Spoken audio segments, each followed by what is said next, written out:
While the nation's focus is rightly on the devastating situation in Israel and the vote to elect a new Speaker of the House, we can't lose sight of less urgent, but nevertheless critically important domestic policy issues before us. On this episode of the AAF Exchange, we will discuss the unprecedented scale and scope of regulatory actions of the Securities and Exchange Commission. Joining us to discuss this is AAF Director of Financial Service Policy, Thomas Kingsley. Thomas, thanks for joining us. Good morning, Kyle. Thanks. So it's been a while having you on, but it's good to have you back. I love your fancy new setup. Yeah, I know. The last time I think you were on, we did it on like a team. We were still on Teams, and so now we're. May those days never return. Yeah. We did one. I had a Teams meeting the other day. I'm like, I hate this. I'd rather be in person and actually talking to somebody. So this is much better. But we always love having you on because you have always some great insight on the areas you follow. So Thomas, let's begin by providing some context here. Would you give us an overview of, the key rulemakings that have been proposed and implemented by the SEC under the current chair and the potential impact on the economy? Of course. So at the highest possible level, in April 2021, Gary Gensler ascended to his SEC throne. And since that time, we have seen an astonishing number of rulemakings covering a very wide array of subjects. Things from private markets to stock markets to even environmental disclosures.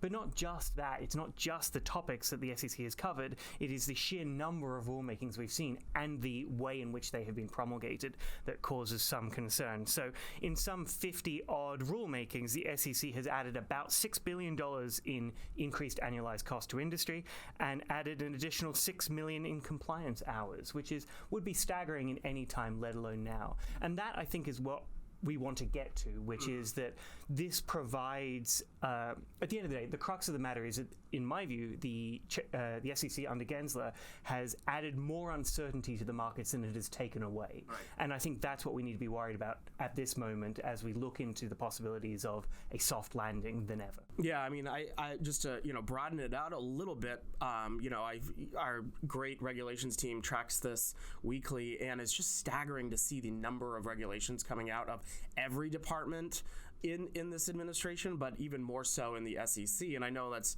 you don't follow all the regulations here, but it's just, it's just emblematic of the broad usage of their rulemaking powers. Exactly. And as you say, it's not just the SEC. So when we look, for instance, at something like the Federal Reserve, and I believe some members of Congress were talking about adding an environmental mandate to the Federal Reserve, we are seeing this expansion in the scope of all of our agencies. And I think that is significant cause for concern.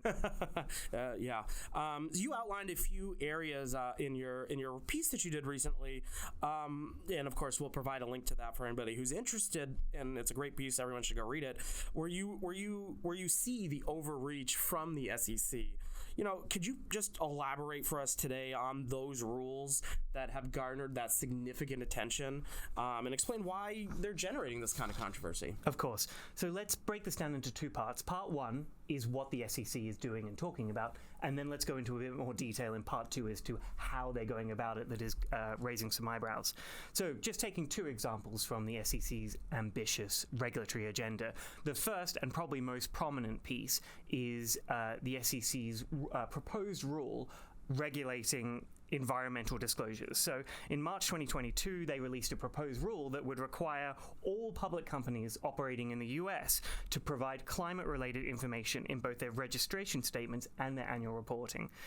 These disclosures would require businesses to provide data to their investors and consumers on the climate-related risks they face, their governance and risk management processes in place to mitigate these risks, and their greenhouse gas emissions. And at the risk of getting too granular, the proposed rule went so much further than anyone expected by expanding to cover Pillar 3 emissions, which we won't get into, but essentially this is not just your business's greenhouse gas emissions, but the greenhouse gas emissions of everyone that you do business with, your entire supply chain. This is an astonishingly complicated and vast proposal out of the SEC. And at the end of the day, forgive me if I go on about this, I find it fascinating, we're talking about the financial risks that stem from climate anyway, which is notoriously difficult to model. So essentially, it's going to be garbage data going in, garbage information coming out. Yeah.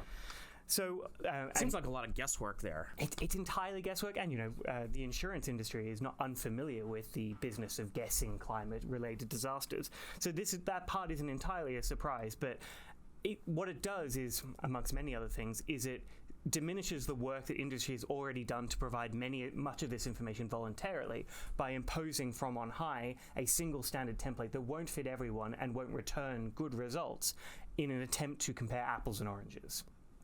So taking as an example that one, and we can come back to why there are other controversial aspects of that in a moment, but just keeping things snappy. Let's also talk briefly about my favorite of all possible topics, crypto. So for those who haven't been following, it has been an interesting time in crypto, and we are seeing some of those headlines again at the moment because of the trial of Sam Bankman-Fried. I hope that poor boy has managed to get his ADHD medication. That was an evil giggle, Kyle. I was not expecting the line, and I had to. So, again, trying to keep this relatively high level. At the end of the day, crypto is a de novo industry, and de novo industries require de novo regulation. We haven't seen that. There are a wide variety of quite interesting policy reasons why that hasn't been the case.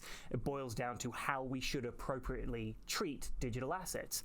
To cut a very long, boring story short, are they securities or such that they should be regulated by the SEC, by Gary Gensler, or are they commodities and they should be regulated by the CFTC? What we really need, or what industry really needs, is for Congress to come down and set a series of guidelines or rules, and ideally an overarching whole-of-government holistic approach to crypto and digital asset regulation. We haven't seen that. There have been a couple of attempts, and Congress is still trying. I wish they'd try a bit harder, but I understand they've got other things on their mind. Yeah. In lieu of that, or perhaps because of that, we are seeing what amounts to a regulatory land grab from some of the agencies, notably the CFTC and the SEC. And so Gary Gensler has basically come out and said that his agency has the authority, which is questionable, to regulate vast swaths of the crypto industry, basically because he says so. He may even be right, but it is deeply concerning to me that that should be the position simply on his word. Yeah. So those are some of the big topics that the SEC is looking at, and interesting that neither of them seem to fall that clearly within the mandate of the SEC currently, but surprisingly, that's not even my point. Let's talk just very briefly about the way in which the SEC is going about these things. As I mentioned, we've seen some 50-odd rules finalized in the brief period since Gary Gensler became chair, and this figure is roughly double that of his predecessors, who were working against the backdrop of a wide-scale financial collapse. Slightly more troublingly, and let me pull out my research on this, or I say my research on this. It was actually a really fantastic study done by the Committee on Capital Markets Regulation. So they analyzed the SEC rulemakings under Gensler, and they found that this was a really staggering statistic. Only 17% of all of the rulemakings that Gary Gensler promulgated were actually required by statute. Everything else the SEC has done under Chair Gensler has been entirely of the agency's own volition. And this is an astonishingly heavy workload on any agency, even the healthy ones. And at the risk of getting into gossip, the SEC, of all the financial services regulators, has seen an astonishing amount of staff turnover. So questions as to the health of the SEC remain. But this is where we start to get into the meat and bones of what I find fascinating, which is that not only are so many of these regulations not obviously required by statute, but they may even contravene it. So on topics like the ESG proposals, we have the Administrative Procedure Act, which requires that rulemakings be issued within the jurisdiction delegated to the agency and as authorized by law. And we are seeing a number of constitutional challenges to the SEC and other activist regulators in the specific mandate from which many of these rules flow. And then I think the final thing I just want to touch on the more vanilla rulemaking side, and apologies, I will get back to you in a second, is that the way in which we're going about this. So cutting down the procedures of the agencies very quickly. Typically what happens is an agency will issue a proposed rule and allow public to comment on it. And there will be a comment period of, say, 60 to 90 days. The Financial Services Forum in early 2022 found that Chair Gensler had given the public an average comment period of about 38 days, which is an astonishingly fast time for industry to comment on these rules that have the potential to upend everything that they're working towards. So we're seeing a lack of deference towards the traditional rulemaking process. And the last thing I want to leave you on is even what's the worst thing than an SEC rulemaking process? When we don't even bother with that. So what we're seeing is increased regulation by guidance, which is the sort of what's a good way, ancillary words that an agency will release in order to help explain its rulemakings. We're seeing an astonishing amount of regulation by enforcement. We've seen this with crypto. We've seen this with the SEC's attacks on Binance and other crypto agencies. And creating a legislative framework out of enforcement is one of the worst ways of doing it. Even on just like the chattiest way of looking at it, we have Kingsley just this weekend released some remarks about the need to regulate AI.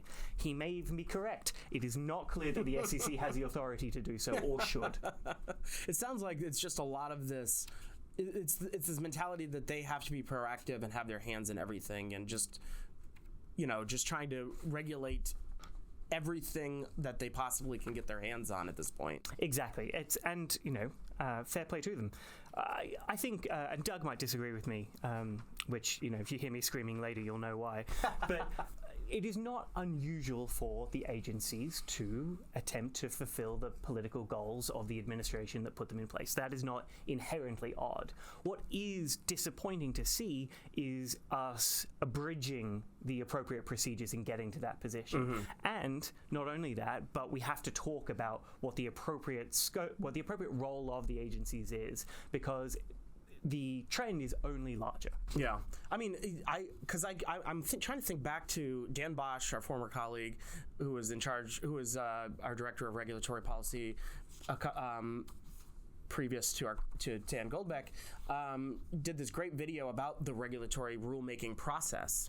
And when you said the amount of days it took him to do all of this, I don't remember the exact day, but it just seems way too short. It is an astonishingly short amount of time. And so one of the things we are seeing most from industry now is, could we please have a little bit more time? Yeah. Because, particularly these days when you have an army of lawyers and you want to think about the implications that the SEC will have on your business, mm-hmm. to say you have 40 days with which to put in a comment, which, frankly, we may ignore anyway, but that's aside the point, before we upend the entire way in which you do business. Right. I mean, yeah, because we want our policymakers to be thinking through what are the unintended consequences of these actions? What are the intended consequences of these actions, and how will they affect every aspect of different parts of our lives and our economy? That is exactly right. And if I can just jump on that for 1 second, one thing we are seeing, or I'm seeing in the financial services space with the SEC and the Federal Reserve,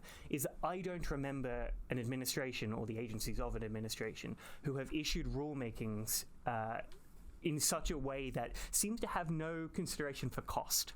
So it's not even just consequences, intended or otherwise. There seems to be this idea, when we look at, diverting slightly, when we look at the Federal Reserve's approach to bank capital requirements, you need to hold bank capital because it will make you safer. We, increase bank capital because it will make you safer. Now, we can debate until the cows come home whether or not that is true. Sidebar, it isn't. But the point is, I have never seen the agencies be so blithe as to the cost ramifications of the rules that they are pushing out onto business. Mm-hmm. As somebody who grew up in Vermont around a lot of cows, I always appreciate when you bring in that saying, until the cows come home. I don't hear it quite enough. Reminds me of home a little bit. All right. Well, so, these are real potential impacts. There are real potential impacts, and let's, dive into them a little bit. These kind of rulemaking on industry, market activity, and investor confidence. So could you just shed some light on how these rules affect businesses and investors? Yes, absolutely. And I'll keep this one brief, I promise. At the end of the day, there isn't much to say here beyond the fact that we are dealing with a massive decrease in industry certainty, because at any day, Chair Gensler could hop on CNN and say, you know what, let's get rid of cars. That was a bad example. However, my point is, outside of the the formalized rulemaking process, and even within it, when it is being abused to this extent, the time periods and the size of the rulemakings, the potential escape, the potential implications, are increasing, and the ability of business to react is decreasing. This is only bad. And my concern is that, and I'm not an economist, I'm a lawyer, I apologize for my sins, but to me what's really fascinating is that on the broader scope, what we are seeing is some economists begin to believe that a soft landing for the economy is more possible.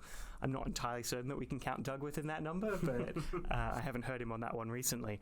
But what is fascinating to me is that although we are seeing some figures suggesting that the economy is doing much better than many have to say for themselves, labor figures, so on, I am staggered by the degree of pessimism we're seeing from our business leaders, from Jamie Dimon and other folks like that. We are seeing plenty of signals from the banking and other financial sectors world that, for instance, we're going to see a decrease in availability of credit over the rest of the year. We are seeing risk tolerances decrease. The large banks are looking at things like the bank capital regime coming down the pipeline and shutting up shop. And I think that is astonishingly worrying for so many reasons. And as I said before, would be even were the economy at its healthiest. I think that is what I mean when I say the unintended ramifications or a lack of regard to costs that we're seeing, because we are essentially freezing business. Business will go overseas. There will be a decrease in loan availability. The implications on the housing market don't even bear thinking about. And that's what I'm nervous. I hope, like everyone does, that we do manage a soft landing. I am concerned that the pace and scope of rulemaking at an agency level is making that less likely rather than more. Less likely? Yeah, you got the point. Yes. So you mentioned you mentioned earlier a lot of these rules have faced legal challenges. You said you're a lawyer, so now I'm going to make you live up to your sins here. What are some of the notable cases of pushback or legal challenges against these rulemakings? It's a great question, and here is my 7-hour PowerPoint I have provided on the subject. I think a couple of things I find really interesting here. And first of all, let's take half a step back and just say it is fascinating to me that it has been the courts, that via the medium of the courts, that we are seeing pushback, because we're not seeing it in any other way. So it's fascinating to me that we're even in a position where any degree of remediation is coming out of the Supreme Court. Let's start there. Two interesting Supreme Court cases I think it's worth bringing to your attention. The first would be the Supreme Court on its docket for its next session has two cases that will have implications for the SEC, at least. The first is somewhat narrower. The SEC, like a number of other agencies, has essentially an internal court system that allows it to enforce or try some of the cases that come under its jurisdiction. And that is, legally speaking, extraordinarily complicated. If nothing else, at the top level, it allows the SEC to act as judge, jury, and executioner of its own rules, which is not typically a great thing. And so the SEC is coming at the Supreme Court is about to hear a case that is going to look at the very constitutionality of the SEC's internal courts and the other agencies that have a similar setup. And this is fascinating to me because, on the one hand, if the Supreme Court does strike down this mechanism, which is not outside of the realms of possibility, we are going to have to re-examine every case that these courts have seen, which would be a disaster. But it would also be the correct response, and thankfully someone else's problem. So that's a more niche example. On a broader example of, again, another case going before the Supreme Court that I'm very fascinated in would be the Chevron doctrine. Are you familiar with this, yes, Kyle? We've talked about the Chevron doctrine before on the podcast, and so, obviously it's been a hot button topic since the current court really started looking at some of these issues. Exactly. And I think, just for anyone who's not familiar, literally the 30-second explanation is that since about the 1980s, as a way to grease up the wheels of bureaucracy, the requirements of the Chevron doctrine came down such that federal courts have to defer to an agency's own interpretation as to whether or not the rules it puts out are within mandate. And while a good idea because, at the end of the day, and Gordon and I disagree on this, the degree to which Congress is capable of issuing requirements to every agency such that every agency only works within the express guidelines of Congress, I think a degree of fudging is necessary just to make everyone's life a little bit easier. But having said that, we have seen so many cases where the Chevron doctrine has been taken to, frankly, unbelievable extents. And the ESG case out of the SEC and AI and crypto are all good examples of this. Putting aside for a second the merits of any of these cases, in and of themselves, which is fine, there are simply too many questions about the SEC's authority to have an opinion on these matters at all. So I think the SEC should be possibly the most concerned of literally any federal agency about the potential implications of a Chevron case. And I'm happy to fight any AAF policy director who disagrees.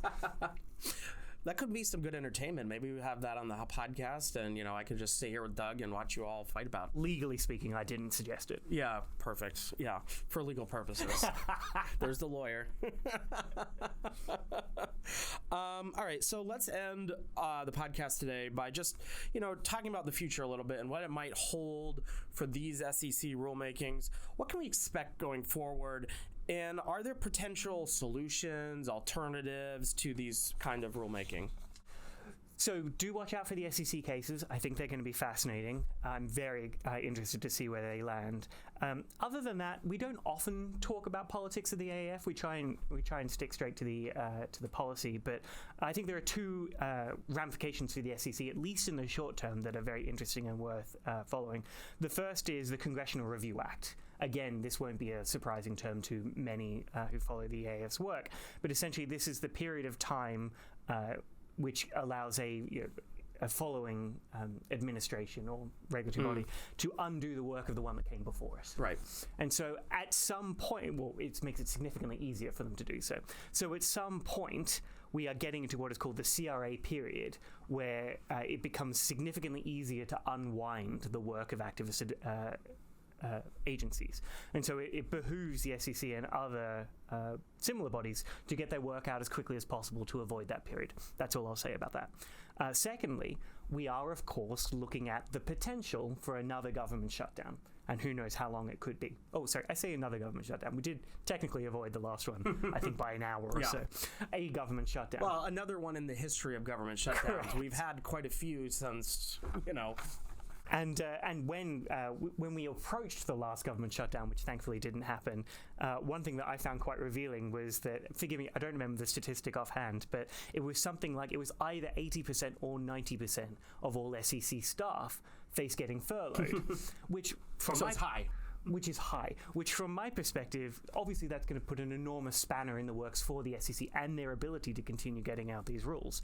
When I chatted about this with Doug, he also raised the excellent point of, if 90% are going to be furloughed, they can't actually be that vital, can they, if they're not necessary? But, that's an aside. So I think definitely see challenges in the sheer workload of the SEC in the short term. I think the only other sort of thing I would like to point out is by far the most significant rule that the SEC is pushing down is this ESG disclosure requirement, and they have committed to getting it to us in the next month or two. Mm-hmm. So I think it is likely that a rule of some kind will come to us, provided that there isn't a government shutdown, and it is the single most interesting thing the SEC has done in decades. So that to watch out for. On the workload point, and you also mentioned earlier in the podcast a few questions ago that there's also a high turnover rate there. So I mean that's got to also be playing a role in their ability to get some of these rules done and out the door. Exactly, but that is very much the current workload of the SEC. At the end of the day, they have still already put out 50. Yeah. So it's hasn't slowed them down yet. not till now. So, okay, final question for you. What would be your advice to policymakers and regulators considering these developments, and what should businesses and investors be mindful of? So, taking both of those things in turn, just very briefly, first of all, and this comes back to the Chevron doctrine, and we are not constitutional scholars here at the AAF, so I will leave the exact bounds of where discretion should and should not be applied to my betters. But it does raise fascinating questions as to what we want our regulatory agencies to be, what we want them to do, and the powers that we want them to exercise. At the end of the day, I would prefer those questions be addressed by Congress than by the agencies themselves.